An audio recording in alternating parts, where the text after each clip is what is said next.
영상 먼저 보고 가시죠.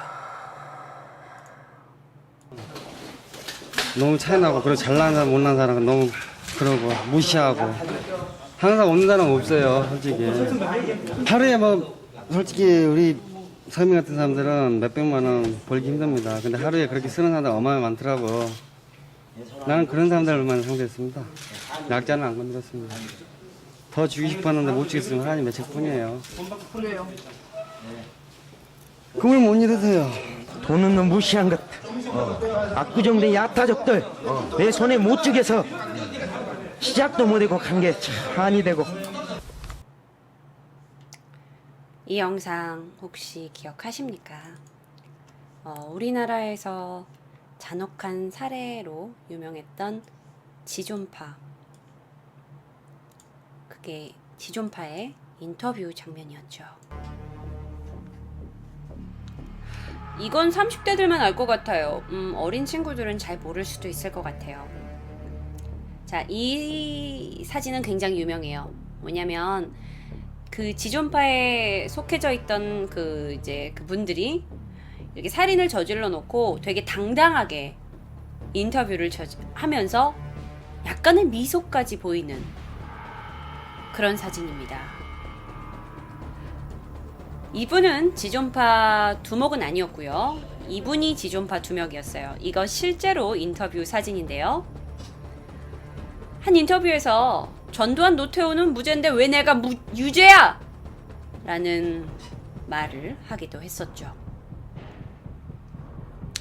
자, 과연 지존파는 어떤 사람들이었을까요?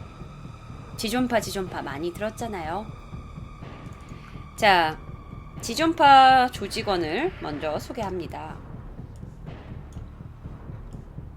이게 제가 여러분이 보기가 편해서 이렇게 가져왔어요. 좀 익살스러운 그림이긴 하지만요. 자, 1993년 4월 전라남도 한평구 대동면에 포커판이 있었는데 거기서 두목 26살 김기환이 학교 후배들을 모읍니다. 그게 당시에 강동은, 김현양, 그리고 강문섭, 백병옥, 그리고 송봉은까지 있었어요. 요렇게 모아가지고 당시에 그 대학 입시 부정 사건에 대해서 서로 의견을 내기 시작하죠. 돈으로 어떻게 대학을 보낼 수가 있냐, 이게 그럼 돈 없는 사람은 대학을 어떻게 가라는 거냐, 들끼리 얘기를 하다가 부유층에 대한 증오를 행동으로 옮기자는 것의 뜻을 같이 하게 됩니다. 그러면서 자신들을 지존파라고 이름 짓게 되고 범죄 조직으로 조직하게 되죠. 자, 이들한테는요, 행동 강령이 있어요. 자, 좋은 자료들이 많아서 제가 가져왔는데, 자, 먼저 돈 많은 자, 그리고 빽 있는 자의 것을 빼앗는다 라는 게 그들의 어떤 강령이에요. 돈 많은 자를 저주한다. 그리고 그들을 죽인다. 그리고 10억을 모을 때까지 범행을 계속한다 라는 목표로 그들이 서울 강남의 현대백화점에 고객 명단을 입수합니다. 그러니까 자주 오는 고객 명단이겠죠. 그래서 그게 약 1200여 명이 정도가 됐는데 이들을 범행 대상으로 삼으려고 했어요. 아까도 인터뷰에서 들으셨겠지만 지존파 조직원들은 야타족, 오렌지족, 소위 국내에서 서울, 강남, 여기에 부유층으로 이렇게 금수저들이라고 일컬어지는 사람들에 대한 증오심이 가득했고 이들에 대한 살인 계획을 세우게 됩니다. 아니, 돈 많으면 무조건 죽어야 되나요? 그쵸? 여러분, 사실 우리도 돈 많은 사람은 이렇게 부정적인 의견을 우리도 할 수 있죠. 근데 그게 살해로까지 이어지진 않아요. 일반인들은 쟤 돈 많대, 이 정도야 우리도 할 수 있는 감정이겠죠. 자, 그래서 어떤 일이 벌어지냐면 이게 지존파 조직원들인데요. 다 있는 건 아니고요.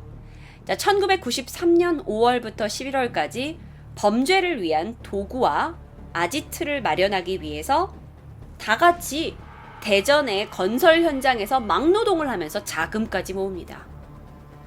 그리고 돈을 모아서 전남 영광에 있는 한 아지트를 마련하게 돼요. 이 아지트는 겉으로 봤을 땐 평범한 집이에요. 그런데 밤에는 중장비를 여기다 동원해가지고 몰래 지하실을 만들었어요. 그리고 거기에 창살 감옥의 소각장까지 설치합니다. 이게 그곳에 있었던 집안의 구조라고 알려져 있어요. 계단이 있고 대형 버너로 소각하는 시설이 있고 감금 시설까지 있고요. 자, 그러면서 그들은요 아주 치밀하게 1993년 7월 살인을 연습해야겠다고 생각한 거죠. 그러니까 그들의 진짜 목표는 누구예요? 부자들이에요.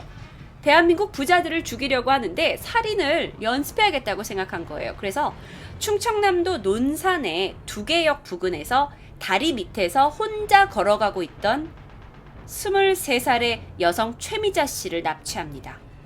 그리고 차례로 강간하고 살해한 뒤 인근 야산에 안매장해요. 마치 그들은 사회에 돈 많은 사람들에게 내가 정의를 실현하겠다라고 하면서 하는 이름으로 범죄 조직으로 집단했는데 살인을 연습하기 위해서 왜 무고한 여자를 죽이는 거죠? 자, 1993년 8월입니다. 전라남도 영광군에서 이제 이들이 아지트를 모여서 활동하고 있는데 이 조직을 이탈한 자가 생겼어요. 그게 송봉우입니다. 송봉우가 공동 예금 통장이 있었어요. 그 대전에서 막 일하면서 예금 통장 만들었고 돈 모았잖아. 거기에서 300만 원을 빼들고 달아난 거예요. 근데 얘를 찾았어요. 그리고 얘를 살해합니다. 왜? 조직을 배신했으니까. 그리고 안매장하죠. 실로 그를 죽일 때 굉장히 잔인했다고 해요. 칼과 곡괭이로 찍어서 살해를 했죠. 자, 그리고 나서 1994년 5월 여기 이 사진 속에서 보였던 두목 김기환이 그 고향집에 그니까 자신의 그 영광집 있잖아요. 아지트에다가 이 창살 감옥과 사체를 은닉하기 위해서 사체 소각 시설을 완벽하게 갖추게 돼요. 실제로 이게 그 소각 시설입니다. 그러니까 그 아지트에서 사람을 태워서 죽이겠다고. 그러니까 살인이라는 게 우발적인 게 아니라 내가 그들을 다 죽이겠다, 그리고 다 태워 죽이겠다 하고 집안에다가 시체 소각소를 이렇게 만들어요. 그리고 실제로 나중에 발견된 시체 소각소에서 발견된 두개골들도 있고요. 자, 그래서 이렇게 이제 아지트에다가 이런 뭐 소각장이나 사람을 죽이겠다는 목표로 이런 걸 만들어 놓게 돼요. 참 말이 안 되죠. 그런데 1994년 6월 17일 두목 김기환이 고향 선배의 조카인 중학교 1학년 여학생을 강간합니다. 그래서 징역 5년형을 선고받고 교도소에 가게 돼요. 그러면 얘가 지금 교도소에 가버렸잖아. 그러니까 지존파 일당은 강동은을, 여기 있었던 아까 그 강동은을 부두목으로 삼고요. 강동은이 나이가 어린데도 꽤 싸움을 잘했나 보죠. 강동은을 부두목으로 삼고 감방에서 있는 두목 김기환에게 모든 범죄의 지시를 받고 본격적인 범행 활동을 개시합니다. 자, 그 본격적인 범행이 어떤 거였냐? 1994년 9월 8일 새벽 3시쯤이었어요. 서울에서 잘 산다는 동네가 어디죠? 강남이죠. 강남구 역삼동에서 한 카페에서 종업원 생활을 하던 이선영 씨가 있었어요. 당시 27살이었고요. 보니까 이 여자는 그래서 부자 여자가 아니잖아.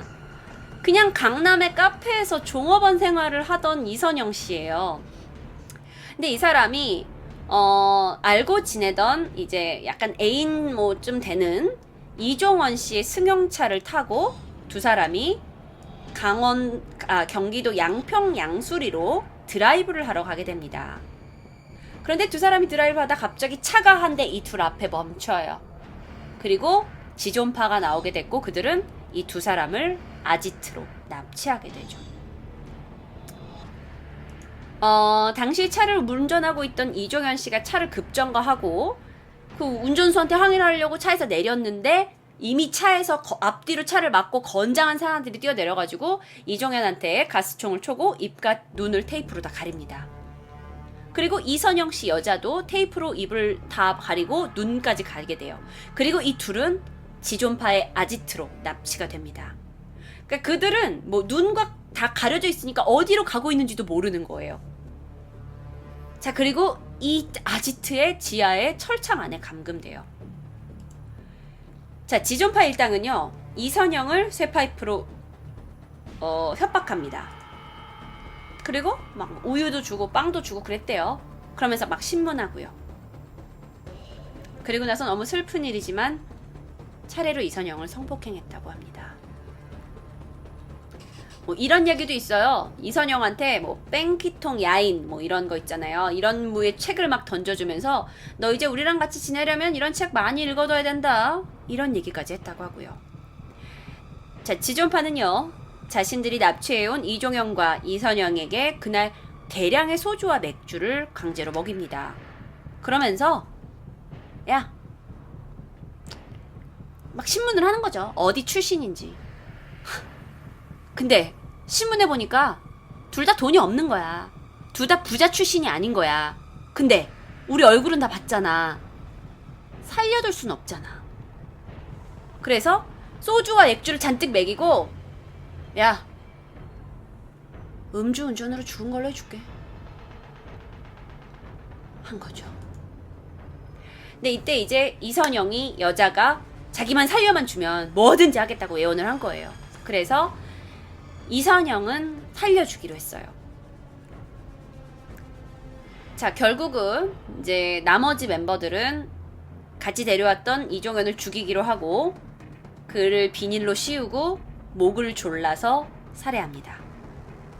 근데 이때 여기 있던 이선영이 옆에 있었잖아요.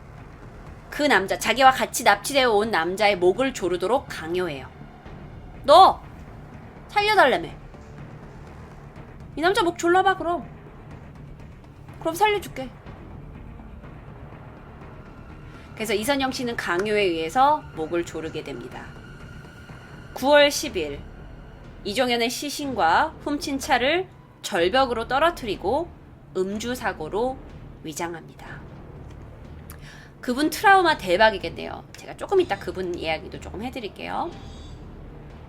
자, 그 사건이 있은 후 1994년 9월 13일 날 경기도 성남시에서 중소기업을 운영하고 있던 소윤호 박미자 부부가 귀가하는 길에 지존파에게 또 납치가 됩니다. 이 두 부부는 협박을 당해서 돈 1억 원을 뺏겨요. 그런데 이틀이 지난 15일 지존파는 이선영 씨를 협박해서 남편 소윤호 씨를 강제로 공기총을 쏘아서 살해하게 하죠. 그러니까 실질적으로 여자가 잡혀 납치되어 온 이선영 씨가 공기총으로 남편을 살해하게 돼요.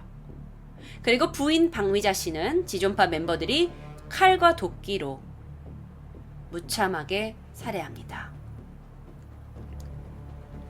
이 와중에 여기 김현양이거든요. 이게 이 사람이 김현양이에요. 제정신 아닌 것처럼 생겼죠. 김현양은 이 부인 박미자 씨의 시체에서 인육을 도려내서 먹었다는 이야기가 있어요. 그리고 그 인육을 도려내서 그걸 이선영 씨에게 줬대요. 그런데 이선영 씨는 거부했고 인육은 김현양 이 사람만 먹었다는 이야기가 있습니다. 지존파는 그 두 부부를 죽이고 나서 자신들이 그 아지트에 준비해뒀던 이곳에다가 소각장에다가 사체를 소각했어요. 그런데 일반 마당에서 사체를 소각하게 되면 냄새가 나잖아요. 이상한 냄새가요. 그래서 앞마당에서는 바베큐를 막 한 거야. 그래서 고기 냄새가 더 나도록, 맛있는 고기 냄새가 나도록 그렇게 해서 사람을 태우는 냄새를 지웠다고 합니다.